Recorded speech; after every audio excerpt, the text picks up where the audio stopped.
supercharged. There's a party going on in this garage, so we're going to stop in before we head back to the park. But first, my friend Roman Pierce wants to talk to all of you. They've been having some trouble with a fellow named Owen Shaw. He's been stirring things up. He's been bad news. Down, it's going to stay a subway station forever. And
we might even add something like milk or paint to make the liquid more opaque.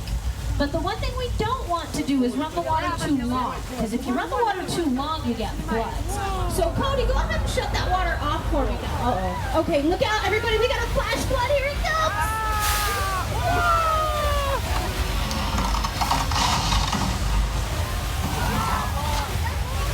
Yeah, we did the flood on purpose too. Of course we did.